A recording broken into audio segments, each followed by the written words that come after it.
ഇത് വരുന്നത് ഒരു ബ്രൈഡിന്റെയാണ്. അത്യാവശ്യം നല്ല ഭംഗിക്കാണ് ആ ഒരു ഹാൻഡ് വർക്ക് ഇത് ഫിനിഷ് ചെയ്ത് വന്നിരിക്കുന്നത്. ഇത് വരുന്നത് സ്ലീവ് പോർഷൻ ആണ്. ഒത്തിരി സിമ്പിൾ അല്ല, എന്നാൽ ഭയങ്കര ഹെവി അല്ല, ആ ഒരു ആവറേജ് ലെവലിലുള്ളതാണ്. പക്ഷെ അത് കണ്ടാൽ നല്ല ഹെവി ആയിട്ട് തോന്നിക്കും. ഈ ഒരു ഹാൻഡ് വർക്ക് ഒരു നല്ലൊരു ഹൈലൈറ്റിംഗ് പാറ്റേൺ ആണ് കൊടുത്തിട്ടുള്ളത്. കുറച്ച് സ്കാറ്ററിംഗും ഉണ്ട്. ആ വർക്ക് കാണുമ്പോൾ തന്നെ നിങ്ങൾക്ക് മനസ്സിലാവും അത്രയ്ക്ക് നല്ല ബ്യൂട്ടിഫുൾ ആയിട്ടുള്ള വർക്കാണ്. ഞങ്ങൾ നെക്ക് പോർഷനിൽ കുറച്ച് സിമ്പിൾ ആയിട്ടാണ് കൊടുത്തിട്ടുള്ളത്. ഇത് വരുന്നത് ബാക്ക് നെക്കാണ്, നല്ല വൈഡും ഡീപ്പായിട്ടുള്ള യു നെക്കാണ് കൊടുത്തിട്ടുള്ളത്. ഇത് വരുന്നത് ഫ്രണ്ട് നെക്കിന്റെ ഒരു ഹാഫ് പോർഷൻ ആണ്. കട്ടിങ് വരുന്നത് പ്രിൻസസ് കട്ട് പാഡഡ് ആണ്. അടുത്തത് വരുന്നത് നല്ലൊരു റെഡ് കളർ ബ്ലൗസ് ആണ്. ഇത് ബ്രൈഡ് അല്ല, ഒരു ഫംഗ്ഷൻ അറ്റൻഡ് ചെയ്യാൻ വേണ്ടി ചെയ്തതാണ്. ഇത് വരുന്നത് ഫുൾ സ്ലീവ് ആണ്. അതിൽ തന്നെ ബോർഡർ ആയിട്ട് നല്ലൊരു ഹാൻഡ് വർക്ക് കൊടുത്തിട്ടുണ്ട്. സിമ്പിൾ ആയിട്ടുള്ള ഹാൻഡ് വർക്കാണ്, കുറച്ച് സ്കാറ്ററിംഗ് ഉണ്ട്. പിന്നെ ഇത് വരുന്നത് ഫ്രണ്ട് നെക്കിന് ഒരു ഹാഫ് പോർഷനിൽ മാത്രം ചെയ്താൽ മതി എന്ന് പറഞ്ഞാൽ അങ്ങനെ ചെയ്തെടുത്തിട്ടുള്ളതാണ്. പിന്നെ ഏറ്റവും ഹൈലൈറ്റ് എന്ന് പറയുമ്പോൾ ഇതിന്റെ ബാക്ക് നെക്കാണ്. ഇത് കണ്ട നല്ലൊരു ഹോളൊക്കെ കൊടുത്തിട്ട് ചെയ്തിട്ടുള്ളത്. നല്ലൊരു ഡിഫറെന്റ് പാറ്റേൺ ആണ് ഇത് വരുന്നത്.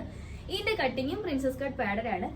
അപ്പൊ ഇതുപോലെ നിങ്ങൾക്ക് സ്റ്റിച്ചിങ് ആയിരുന്നാലും ഹാൻഡ് വർക്ക് ആയിരുന്നാലും കസ്റ്റമൈസിങ് ആയിരുന്നാലും ഞങ്ങൾ ഷോപ്പിലേക്ക് വരിക. പിന്നെ പ്രീ ബുക്ക് ഇപ്പൊ തുടങ്ങിക്കൊണ്ടല്ല നടന്നുകൊണ്ടിരിക്കുവാണ്. അപ്പൊ ആരും മറക്കരുത്. എത്രയും വേഗം നിങ്ങളെ ഡേറ്റ് വിളിച്ച് ബ്ലോക്ക് ചെയ്യാവുന്നതാണ്. അപ്പൊ ബൈ.